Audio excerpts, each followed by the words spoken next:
One thing that I read is that God gives you a specific vice that could be different than others, and He wants you to overcome that vice in order to get closer to Him. So I think God gave me a lustful vice and the pride too, the pride to share that. Oh guys, I'm traveling and sleeping around and I'm feeling my ego is growing. So he gave me these very two strong vices, and through overcoming them, and I believe I'm in the process of, it's actually put me closer to him. So you may be right in that this is the specific journey for me, and unlike say you who was placed on a different journey. Right.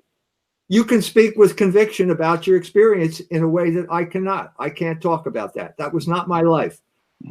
My life was completely different. You would not be the first person who had to overcome lust in order to come closer to God. St. Augustine had something very similar in his life and talked about it in his Confessions. It's one of the greatest books of Western literature.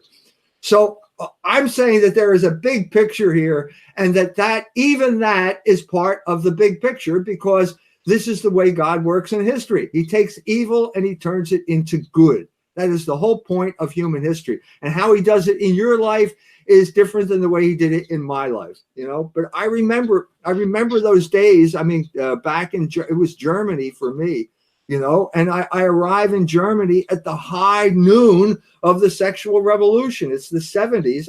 I've tried to write, I've written about this, when everybody's going crazy. And I'm thinking, what the hell's going on here? I've never experienced anything like this. And the fact that I'm married and have a child saved my ass from a lot of trouble. That's the way I look back at it now. And yet I still had this kind of nostalgia for that period. So I wrote a novel about it, about what could have happened, with me in the Bader Meinhof gang. The novel's called The Ratcatcher. But I keep going back to that experience. Why am I here? Well, you're here because you need to understand something. And if I had succumbed to those temptations, maybe I never would have understood it. That's the other side of the coin that we could talk about. Maybe you were destined to do something like that, and you fucked it up because you couldn't control your passions. That's a possibility too, because I've gone back to it again. I was back I gave a speech in Germany in October, and I'm in Munich, and I'm climbing the mountains, and I'm talking to this guy who's also kind of recovering from the same thing you're recovering from, and suddenly wakes up to the fact that, hey, we're all slaves here in Germany. Germany is one big concentration camp now, and we're all slaves. And how did this happen? Well, it didn't happen all by itself. And so that allowed me to go back and examine that period before I got there.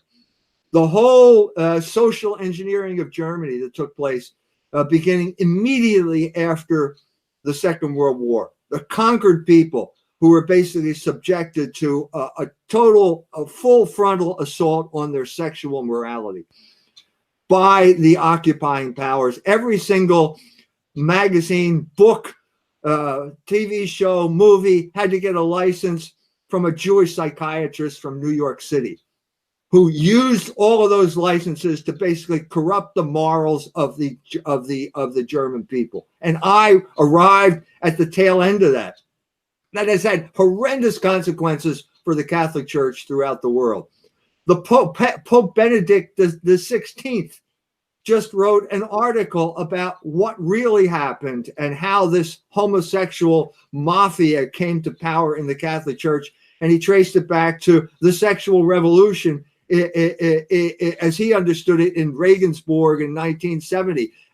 He's missing the point here.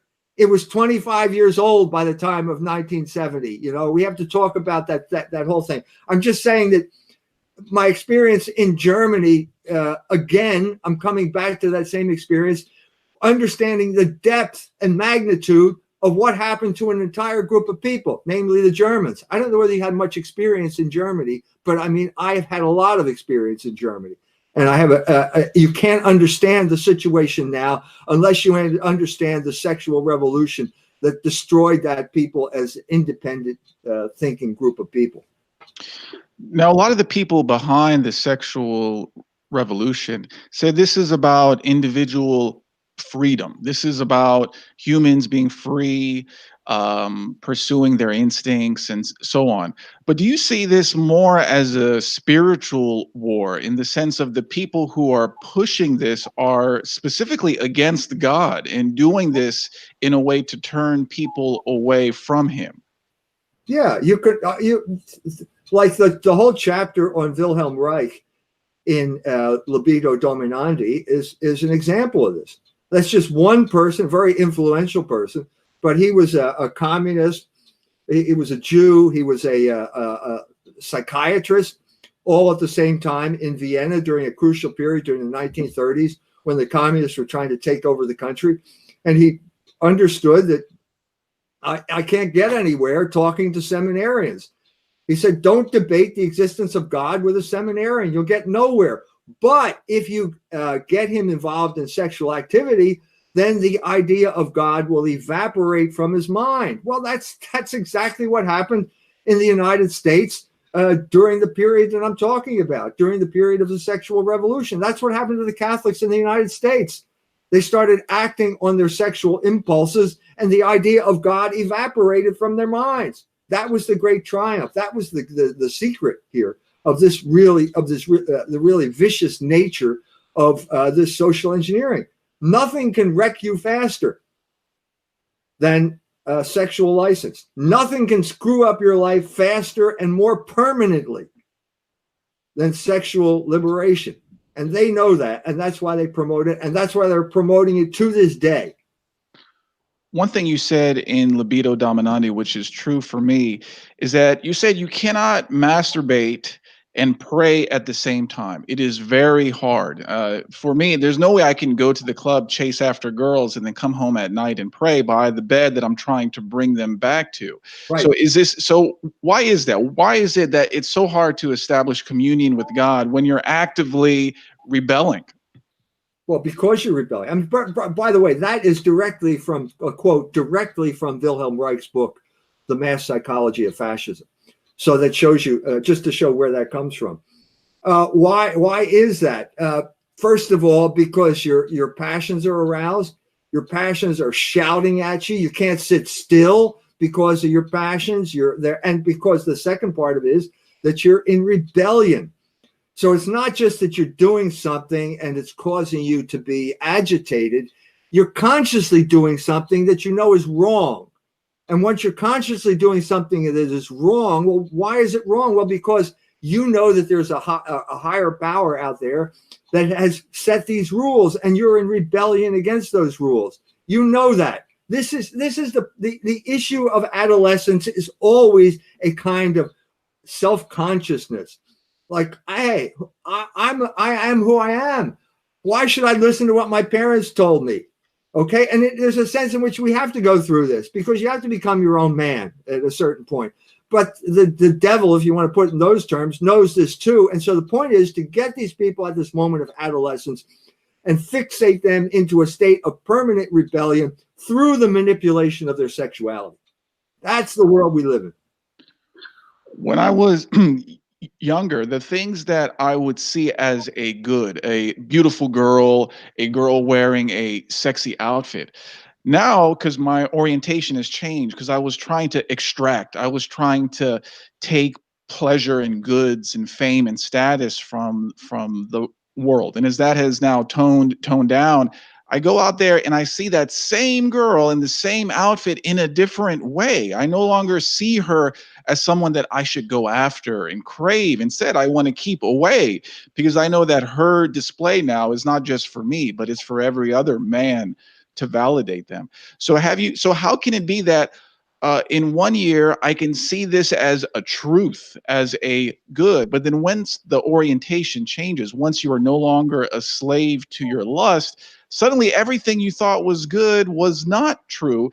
And then you wonder, how could I have seen that as true? So, I mean, how much can we trust the judgments that we make when we are actively trying to extract? Look, you didn't get into this mess overnight, and you're not going to get out overnight. So consider it something like alcoholism. This already happened. There's a Sexaholics Anonymous. I don't know how effective it is, but they've already talked about it in terms of, overcoming an addiction. Okay. The point here is that you were recognizing something that was good. It is good. This sexual attraction is a good thing. Okay. But you have to bring it into line with reason. And reason says that you are there to find someone to marry, to get together, because if you didn't have attraction, we'd never get married. If we never got married, the human race would die out. So you're in a situation where you acted on it outside of reason, and that will have an effect on you. And that will have effect on your ability to think and your mind, and it will take time to get over that. I think it will take time to get over that, but I think it's possible. And so maybe you should think about your judgments. Maybe you're not quite thinking properly. Maybe you're still thinking like a drunk, even though you haven't had a drink. That's possible. And I've dealt with this. I've dealt with this before. With I did a guy I was working with. He's going to become the big Catholic evangelist. His big crusader, and then suddenly his past catches up with him. And it turns out he was a flaming homosexual for his entire adult life up to that point. And now he wants to be the flaming Catholic evangelist and apologist. And he thinks he can do it. And I'm saying, no, you can't do it. To use the classical description, okay, the wound, the sin is like the arrow. Okay, you've been hit by an arrow. Okay, you go to the doctor. He takes the arrow out. So that's you go to confession. The sin is forgiven, but you still have a wound. You're still wounded from what you did. And I tried to explain to this guy, you're wounded. You have first of all, homosexuality is much worse than heterosexuality. It's much worse. And we don't understand that. Because we watch television and the homosexual couples are always the most well-adjusted people in the world. They never fight and so on and so forth. But it's much worse. It's much worse because it's against nature. Okay? So it's going to take you much longer to recover from this. And you should not be presenting yourself as some type of holier than thou crusader, because it's not going to work. And it's not working because if you look at what you're doing, you still have not overcome that fundamental narcissism, which is the essence of homosexuality. And you still got it, whether you're having sex or not. You're still not apprehending reality. You know what I mean? So he completely ignored me, blew me off. You can read this. I wrote the book about it. It's called The Man Behind the Curtain, where I go into detail about how you need to recover. This is why they called for a period of penance, so that your mind could recover, because if you're a drunk for 20 years, you're not going to just get sober overnight. You have to adjust. You have to learn things that you didn't learn during the 20 years when you were drunk. And that's the same thing I'm saying with sexuality, and especially homosexuality, which is a real derangement of the human spirit.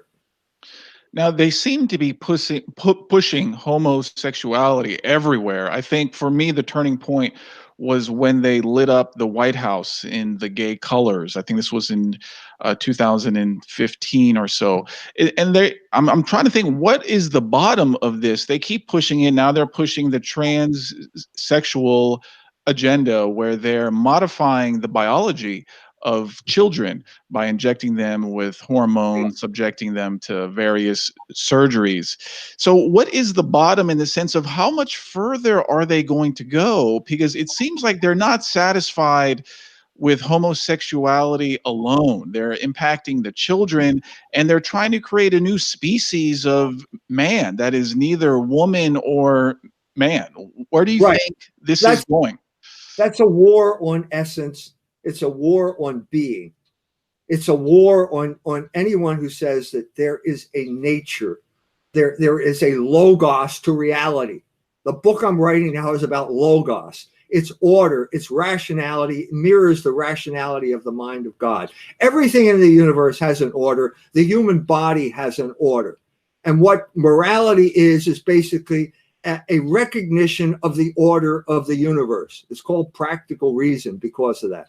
Okay. Now, when you have someone who comes along and says, oh, you can be free, you can do whatever you want, you can remove yourself from that order. Well, that means that you have nothing to stand on if you want to object to the people who gave you that freedom. This is why the oligarchs are pursuing this trend of thought. They will not stop. They will not stop until every single human being is their total slave and does exactly what they want with no objection. And they will try to destroy everything within their that stops them along the way. So the example in Indiana was the legislatures passed the Religious Freedom Restoration Act, okay, to protect the people of Indiana from this juggernaut that's crushing them. And immediately the CEOs parachute into South Bend, Indianapolis, and tell them, you got to change your law. Well, let's learn a lesson here. The point here is that these people, the rich, the powerful, the people who control our culture, the people who are promoting homosexuality, now saw state legislatures as an obstacle to their total dominion over everyone else. That was the lesson from that. The lesson of our gay mayor is that basically he's quitting South Bend being mayor because he can't get elected any place in Indiana. He's a total illusion. He's a total narcissistic fantasy that can only exist in the rarefied atmosphere of national media.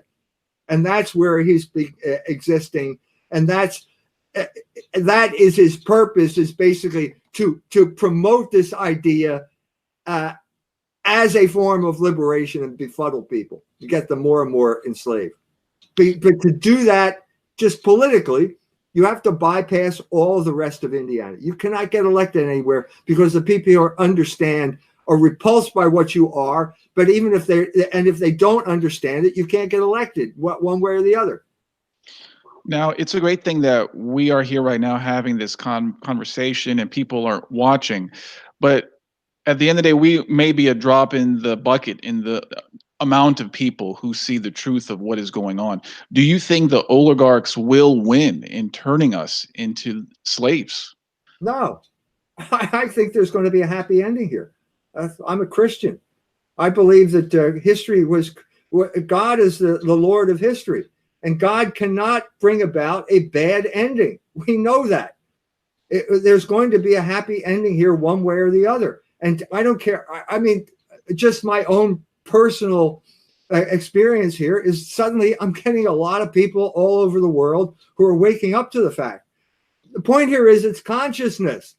Once you understand that sexual liberation is a form of political control, you cannot go back.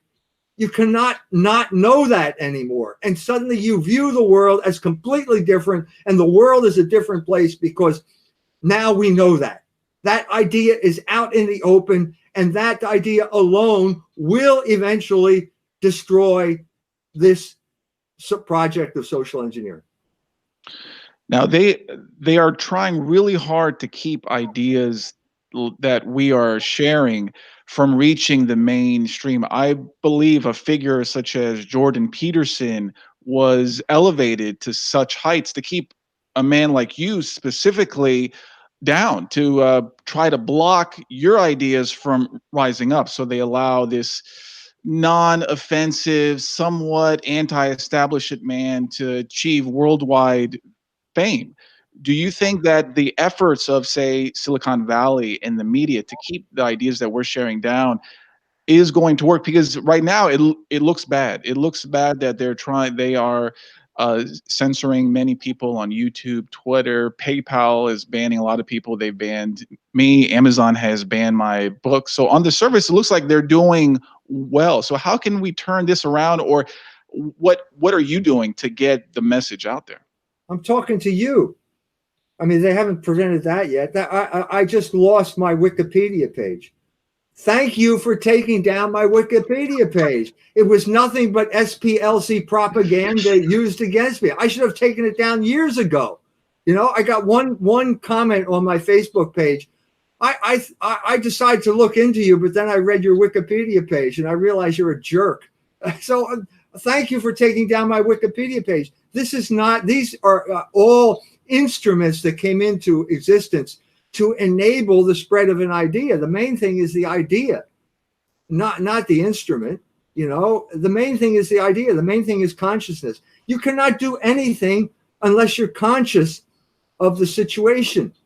You have to understand the situation before you can act effectively. So the main issue is consciousness going to spread? And I'm saying, yeah, it is spreading. I'm telling you from 40 years of experience of beating my head against the wall, banging my head against the wall. When you starting a magazine, after I got fired as a professor, and your magazine is a list of a couple thousand people that you send out a piece of paper to every month.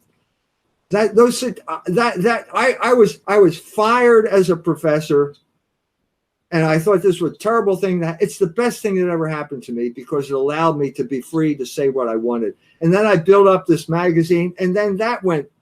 It still exists, but it's not what it was. And that goes down, and suddenly I have access to more and more people. It's just been spreading, and it's not something I did or could have done myself. So you're not alone here. You are on a river, and this river is called divine providence. And God has a plan, and you have a role to play, and you can deny, you can say no, or you can say yes, but that's not going to stop the river. God knows from all eternity that you said yes at a particular moment, or you said no at a particular moment, and that river kept right on flowing. And you either played a part in bringing about the good, or you played a part in bringing about your own shame and condemnation. But that river is not going to stop. And that river is divine providence.